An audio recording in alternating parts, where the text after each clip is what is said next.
रामायण की अमृत धारा में आप सबका स्वागत है। सभी सुनने वाले सज्जनों को जय सिया राम जी।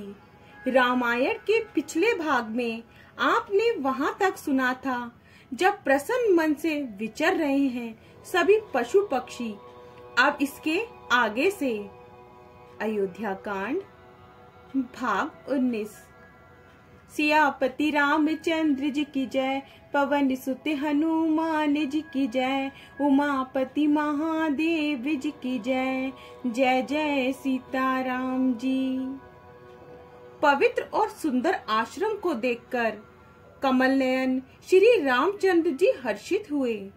रघुश्रेष्ठ श्री राम जी का आगमन सुनकर मुनि वाल्मीकि जी उन्हें लेने के लिए आगे आए।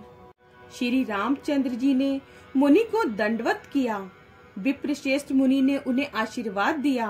श्री रामचंद्र जी की छवि देखकर मुनि के नेत्र शीतल हो गए। सम्मान पूर्वक मुनि उन्हें आश्रम में ले गए।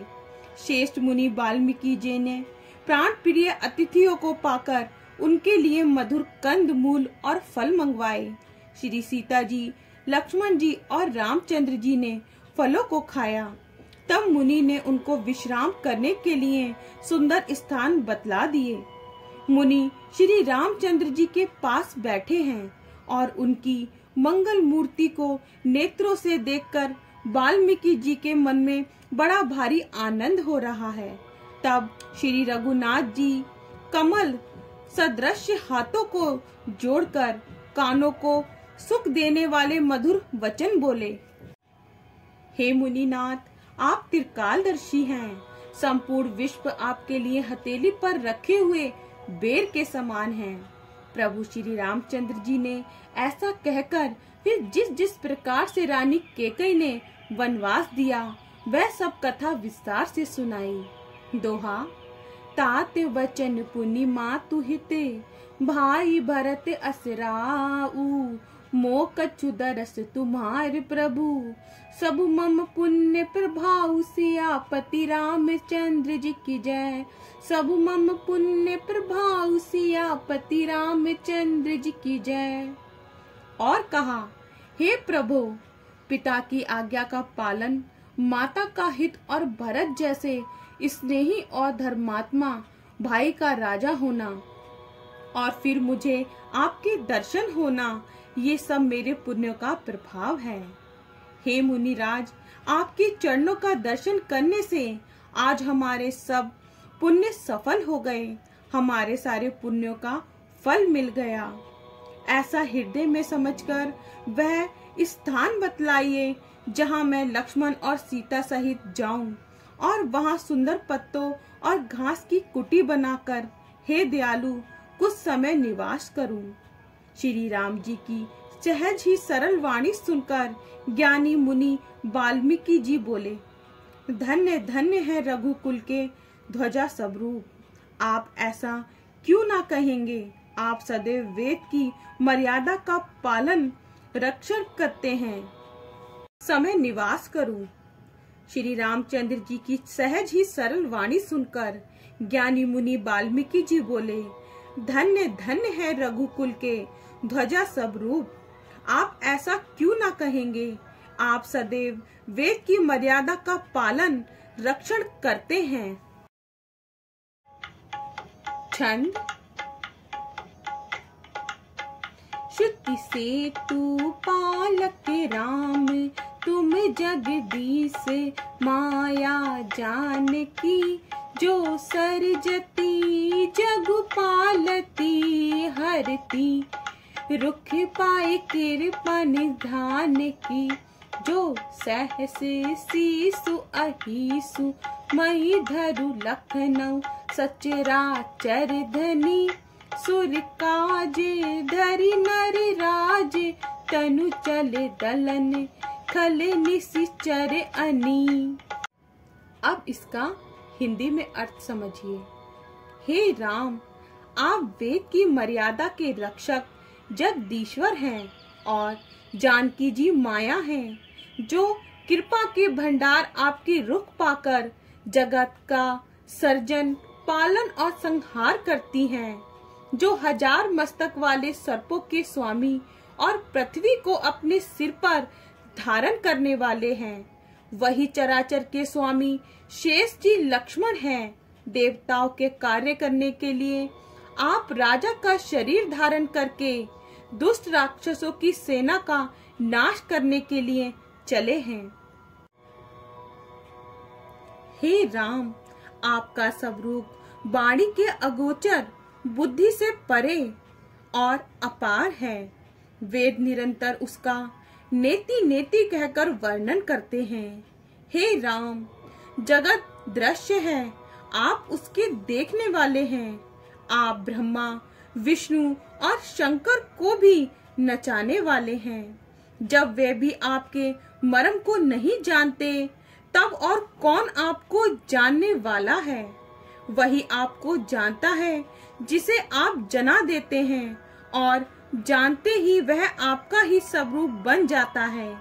हे रघुनंदन, हे भक्तों के हृदय के शीतल करने वाले चंदन, आपकी ही कृपा से भक्त आपको जान पाते हैं। आपकी दया चितानंदमय है और सब विकारों से रहित है। इस रहस्य को अधिकारी पुरुष ही जानते हैं। आपने देवता और संतों के कार्य के लिए दिव्य नर शरीर धारण किया है और प्राकृत्य राजाओं की तरह से कहते और करते हैं। हे राम, आपके चरित्र को देख और सुनकर मूर्ख लोग तो मोह को प्राप्त होते हैं और ज्ञानी जन सुखी होते हैं। आप जो कुछ कहते करते हैं वह सब सत्य ही है। दोहा। पूछे हूँ मोहि की रहो कहाँ, मैं पूछत सकुचाऊ। जहाँ ना कहूँ तहाँ देहु कहीं, तुम ही दिखावो ठाऊ। सियापति रामचंद्र जी की जय, तुम ही दिखावो ठाऊ। सियापति रामचंद्र जी की जय। आपने मुझसे पूछा कि मैं कहाँ रहूं, परंतु मैं ये पूछते सकुचाता हूँ कि जहाँ आप ना हो वह स्थान बता दीजिए, तब मैं आपके रहने के लिए स्थान दिखाऊं। मुनि के प्रेम वचन सुनकर श्री रामचंद्र जी सकुचाकर मन में मुस्कुराए। वाल्मीकि जी हंसकर फिर अमृत रस में मीठी वाणी बोले, हे राम जी सुनिए, अब मैं वह स्थान बताता हूँ जहाँ आप सीता जी और लक्ष्मण जी समेत निवास करिए। हे रघुनाथ जी, उन लोगों के हृदय रूपी सुखदायी भवनों में आप भाई लक्ष्मण जी और सीता जी सहित निवास कीजिए, जिनके हाथ नित्य श्री रामचंद्र जी आपके चरणों की पूजा करते हैं और जिनके हृदय में श्री रामचंद्र जी आप का ही भरोसा है, दूसरा नहीं, तथा जिनके चरण श्री रामचंद्र जी आपके तीर्थ में चलकर जाते हैं। हे राम जी, आप उनके मन में निवास कीजिए। जिनके चरण श्री रामचंद्र जी आपके तीर्थों में चलकर जाते हैं, हे राम जी, आप उनके मन में निवास कीजिए।